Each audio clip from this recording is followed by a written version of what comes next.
Salam əziz izləyicilər, Bulaq TV-də Üz-üzə podkastında sizləri bir daha xoş gördük. Ərəb əmirlikləri haqqında danışırdıq və hal-hazırda ikinci bölümdə həmən mövzu ilə sizin xidmətinizdəyik. Mən də öz növbəmdə hər birinizi salamlayıram, xoş gördük sizləri. Bu bölüm qərardır Ərəb əmirliklərinin Suriyadakı rolu haqqında danışaq. Danışmamışdan öncə mən bir qısa müqəddimə deyəcəkdim ki, söhbətə başlamamışdan qabaq çox önəmlidir. İlk olaraq İsrailin mövcudiyyətinə baxaq, varlığına baxaq ki, necə yaranıb. Qurma hadisələrlə Yəhudiləri dünyanın hər yerində öldürürdülər və onları hiss elətdirirdilər onlara ki, canınız təhlükədədir və siz bir təhlükəsiz yerdə bir toplum, bir cəmiyyət yaratmalısınız və onların hamısını Fələstinə köçürdülər. Yəni orada Fələstin torpaqlarında bir ölkə yaratdılar, bir dövlət qurdular üzəri üçün ki, Yəhudilər desinlər ki, siz burada artıq təhlükəsizlikdəsiz və burada sizə heç bir təhlükə təhdid eləmir. Yəni, İsrailin bütün təməli Yəhudilərin təhlükəsizliyi üzərində qurulub. Və ona görə də oranın təhlükəsizliyini əldə etmək üçün hazırdılar, hər nə lazımdırsa eləsinlər. Və yəni artıq hamı da bilir ki, İsrailin bu 70-80 illik həyatında nə qədər müharibələr görüb, nə qədər ki, hamısını özü başlayıb və heç vaxtda o təhlükəsizliyi %100 əldə edə bilməyiblər oradakı yaşayan qəsbkarlar üçün. Yəni birinci nəsildən ki, ora köçmüşdülər bu günədək heç vaxt elə bir şey olmayıb ki, orada yaşayanlar oranı özlərinin bilsinlər. Həmişə orada bir təhlükə olub, həmişə canlarından qorxublar, həmişə sığınacaqlara qaçmaq məcburiyyətlərində olublar müxtəlif dönəmlərdə. Və belə bir düşüncə yaranıb orada ki, bu müsəlmanlar bu torpaqlarından çəkilən deyirlər və həmişə o hiss olub. İnsanın da yəni mahiyyəti budur ki, bir yerdə özünü təhlükədə hiss eləsə orada qalmaz. Bir misal olaraq, məsəl üçün bir adama desələr ki, evdə qalmaz, zəlzələ gələcək, təbii ki, evi tərk edər. Ya məsəl üçün dağın altında durma bu dağda, məsəl üçün ola bilər ki, daş döşüntüsü olsun, təbii ki, oradan fasilə qurar. Ona görə də hal-hazırda bunu daha çox görürük ki, Yəhudilərin İsraildən köçmələri və oranı tərk eləmələri get-gedə çoxalır. Və buna görə də İsrail və onun müttəfiqləri həmişə çalışıblar ki, nisbi də olsa bir təhlükəsizlik qursunlar İsraildə. Və onların müttəfiqləri istər ABŞ olsun, istər qərb ölkələri olsun, istər müsəlman ölkələrin içindəki olan onların müttəfiqləri həmişə bu təhlükəsizliyi qorumaq üçün və qurumaq üçün əllərindən gələni ediblər. Və dediyim kimi, bütün müttəfiqlərin və İsrailin müttəfiqləri hərəsi bir missiya daşıyır və bir rol oynayır. Ərəb əmirliklərinin də rolu və vəzifəsi, missiyası budur ki, müsəlman ölkələrini İsrailə qarşı ziyansızlaşdırmaqdır. Tamamilə doğrudur. Çünki biz tarixə baxanda məxsusən 2005-2010 arası Ərəb baharı məsələsi və 2010 Ərəb baharından sonra məxsusən də bugün bəhs eləmək, söhbətini edəcəyimiz Suriya məsələlərinə də baxanda görürük ki, harda sən dediyin kimi də İsrailin və onun himayədarları olan məxsusən Amerikanın bu bölgədə, regionda, məxsusən müsəlman ölkələr arasındakı mənfəəti, mənafi təhlükə altına düşürsə, istəyir iqtisadi baxımdan, istəyir gözəl misallar vurdum insanın təbiəti baxımından ki, məsələn, insan bir yerdə təhlükə hissəsi orada qalmaz. Məxsusən bilsə ki, bax bunu mən istəyərdim əlavə edəm. Məxsusən bir insan özlüyündə bilsə ki, bu yer mənim deyil. Onu biləndə həmişə təhlükə hiss edir. Və tarix boyu da Siyon-Yahud söhbəti məsələsi ki, gözəl vurğuladın ki, quruluşundan ki, formal olub. Bunlar bilir ki, mənim deyil bu torpaqlar və bunların da tarix boyu 2 dənə qorxusu olub. Hər insanda bu var, amma bunlarda çox ifrat dərəcədə olub. İstəyir Tövrata müraciət eləsə, istəyir Qurana. Can və mal qorxusu. Bu təbiidir, amma bunlarda çox ifrat dərəcədədir və məxsusən də bunlar qəsb edib deyə daha çox ifrat dərəcədədir. Bunlar Suriyanın da əhəmiyyətindən ki, danışacaq. Suriya hadisələri dedik. Ərəb baharından sonra bunlar gördü ki, Suriyada həm də həmsərhəddir bunlarla. İşğal olunmuş torpaqlarla həmsərhəddir. Bütün bu faktorları nəzərə alanda vurğuladığım məsələ yerinə düşür ki, bəli, Birləşmiş Ərəb Əmirliklərinin burada rolu müstəsna görünür. 2010 Suriya hadisələrindən ta bugünkü gedən proseslərdə və getdikcə intensivləşən Qərbin və İsrailin istəyir təhlükəsizlik, istəyir siyasi, istəyir iqtisadi baxımdan daha sürətlə çöküşə keçdiyi bir dönəmdə onlara ən böyük təhlükə törədən, onların öz dilində İran xətti və ya İrana bağlı qüvvələr, məxsusən Yəmən, məxsusən İraqda, Suriya hadisələrində olduğu kimi Birləşmiş Ərəb Əmirliklərinin rolu görünməkdədir, özü də açıq-aşkar. Düzdür, Suriyada yəni önəmin bir oran sərhəd olmağıdır.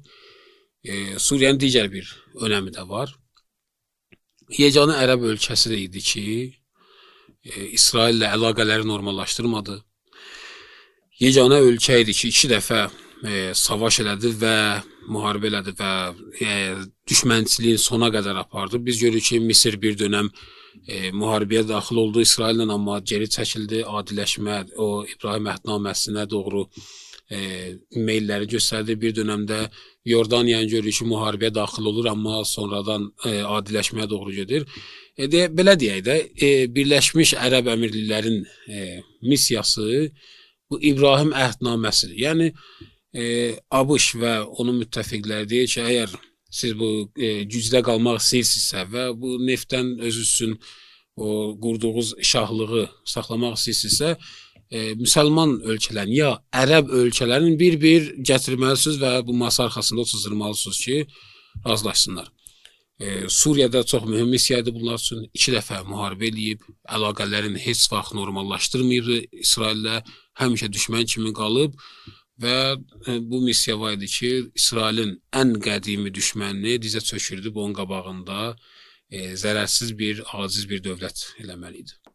Bəli, tamamilə doğrudur. Həqiqətən də biz görürük ki, yenə də deyirəm, Ərəb baharı 2010-dan sonra məxsusən hadisələr qızışdı. Suriyada 2011, məxsusən 2011-in axırlarından səhv eləmirəmsə, start götürdü hadisələr və burada bəzi maraqlı faktlar var ki, bəzilərinə sən özün də işarə vurursan.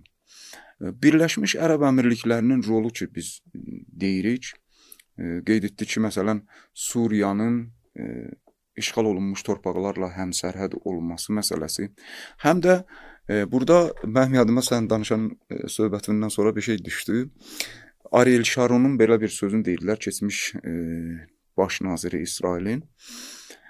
Bu deyirdi ki, Bəşər Əsəd hökuməti barəsində deyirdi. Bilirsən də, Bəşər Əsəddən öncə hamı bilir ki, Hafiz Əsəd idi atası. O da təqribən eyni mövqeyi var idi, biraz fərqli.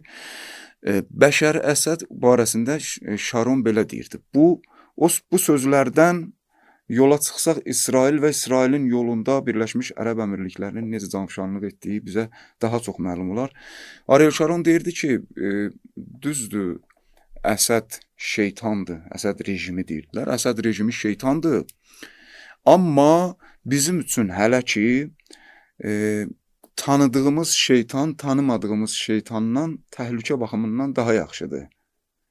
Bu cür nəql olunur Ariel Sharon'un dilindən bu söz. Bu da bizə nə etməyə əsas verir? Suriya hadisələrinin əvvəli, ya əvvəlinə qədər və əvvəlindəki ərəfəsindəki hadisələrdə görünən bu idi ki, Suriya, çünki Ərəb baharından bir tərəfdən bir məsələ də var. Ərəb baharından sonra yarı-yarımçıq oldu da bu Ərəb baharı bəzi ərəb ölkələrində. Bəzi mənfəətini götürə bilən, həm siyasi, həm də biraz iqtisadi, biraz da jeopolitik baxımdan öz müstəqilliyini Ərəbistana filan bunlara nisbətən daha tutuzdura bilən elə Birləşmiş Ərəb Əmirlikləri idi. Ki, bu da uzaq deyil ki, yəni biz ehtimal verək ki, burada da İsrailin və onun himayədarlarının əli var idi. Biz keçən podkastda da dedik, axı İngilisin gətirib qoyduğu bir əmirlik idi ki, birləşdirdi sonra bunları çıxandan sonra.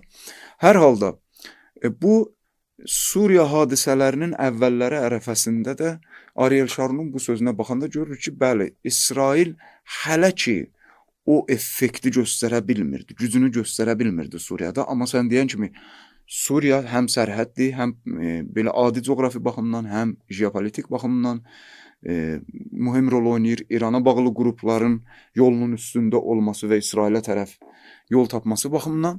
Bütün bunları nəzərə alanda bunlar deyirdi ki, hələlik Bəşər Əsədi, fikirləri bu idi. Bəşər Əsədi kontrol edək. Çünki şeytan da olsa, bunların dediyinə görə, bunların gözündə tanıdığımızdır.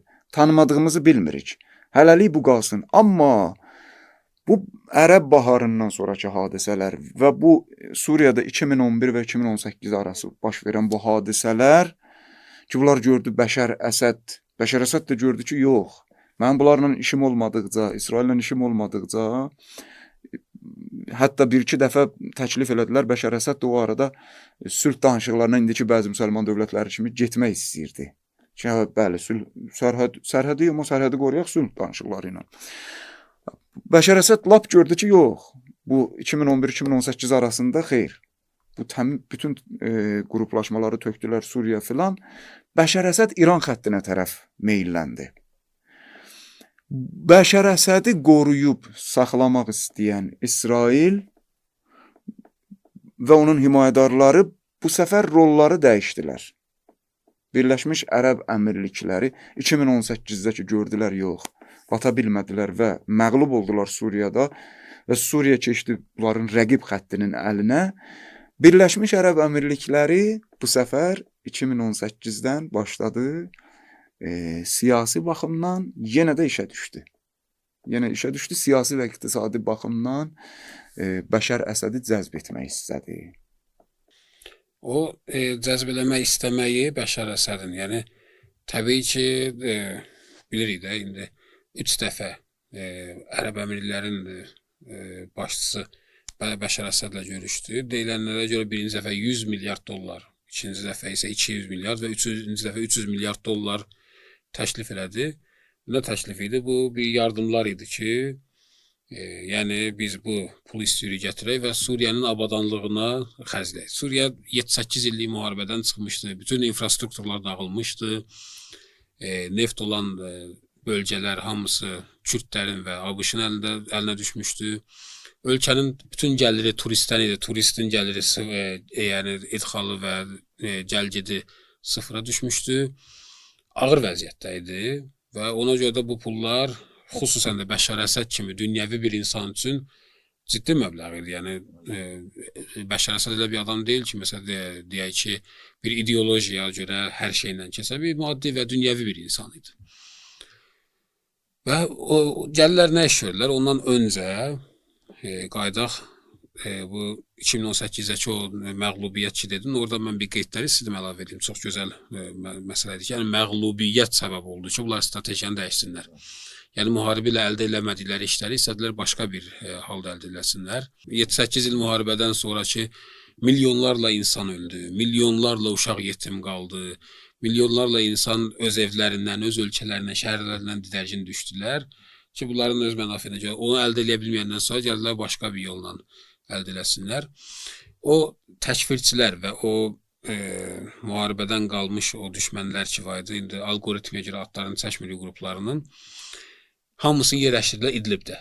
İdlib Suriyanın bir bölgəsidir və dediyim kimi bütün infrastrukturlar dağılmışdı Suriyada, bütün iqtisadi vəziyyət çox ağır idi. Yəni çox yaxşı gəliri olan ailələr belə dolanışıqları çox çətin vəziyyətdə idi.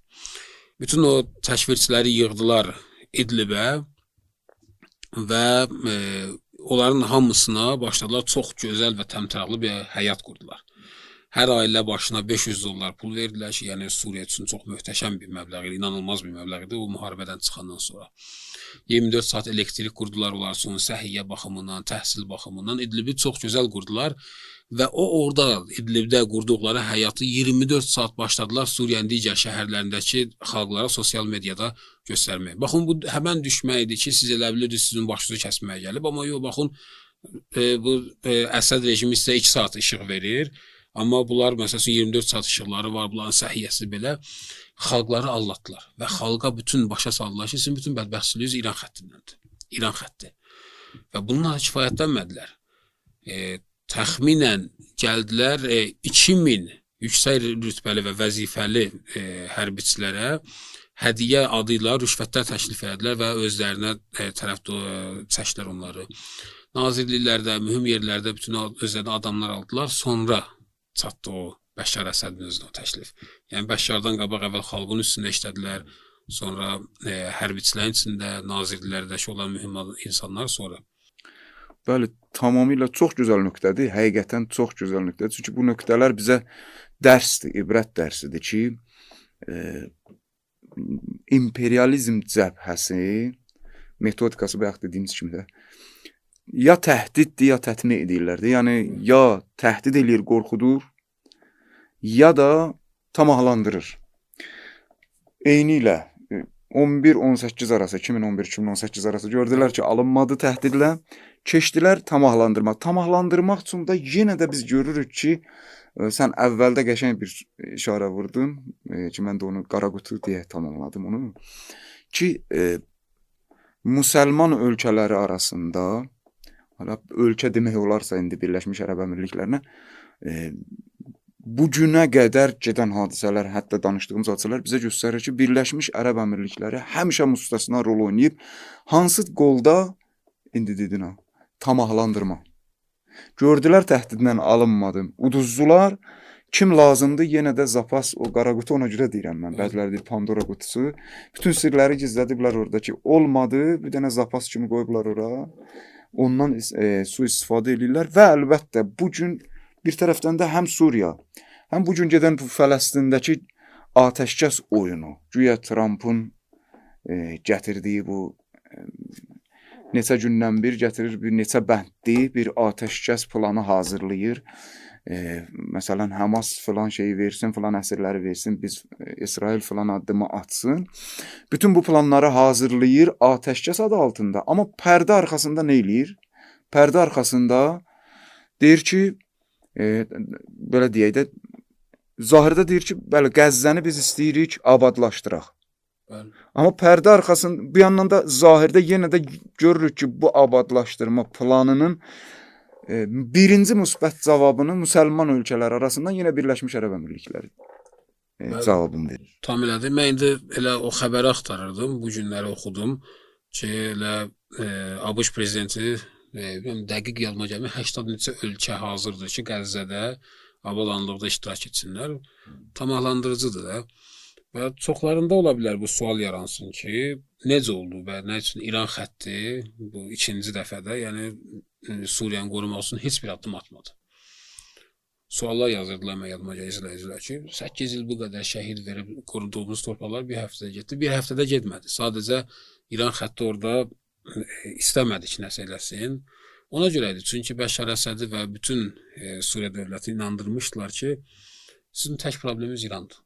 İran və İran xətti çıxsa, siz belə və Bəşar Əsəd artıq buna inanmışdı və İranlılara dedi ki, siz çıxın buradan. Artıq bütün dünya, qərb ölkələri də mənə artıq qəbul edilər mənim dövlətimi. Sadəcə səninlə problem var, İranla problem var. Çıx buradan və qoy problemlərimiz həll olsun. Ona görə idi ki, İran artıq orada və İran xətti orada heç bir iş görəmədi. Və Qəzzədə də elə çox gözəl vurğuladın. Yəni taktika həməndir, rollar həməndir və inşallah ki, Qəzzə xalqı və Qəzzədəki o döyüşçülər tarixdən dərs alıblar və görürlər. Çünki Suriya hal-hazırda gör nə vəziyyətdədir. Elə bir ölkə hal-hazırda parçalanma gedir. Cənubda dürzilərdir ki, İsrailə bağlıdırlar və mərkəzi dövlətinin orada heç bir ixtiyarı yoxdur. Şimalda Kürdlərin əlindədir. Kürdlər hər gün görürük ki, atışma gedir mərkəzi dövlətlə Kürdlərin arasında. Mərkəzi dövlətdəki nə dövlət? Bir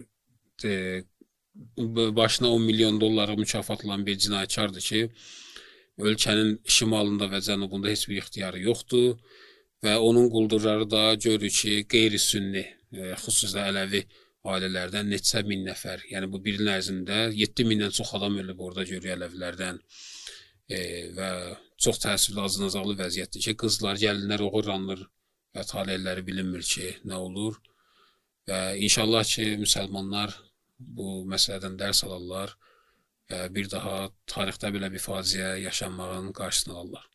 İnşallah biz də ümid edirik və məxsusən də bu gün dinindən, dilindən asılı olmayaraq bu gün bütün dünyada oyanış dalğasını görürük. Belə bu oyanış dalğası biz müsəlmanlara daha çox təsir qoyar və effektiv bir oyanış olar və inanıram ki, yaxın gələcəkdə bu daha çox özünü göstərəcək. İnşallah. Bir cəmbəndi ilə söz hissəsi ki, yığaq və bir xülasə deyək.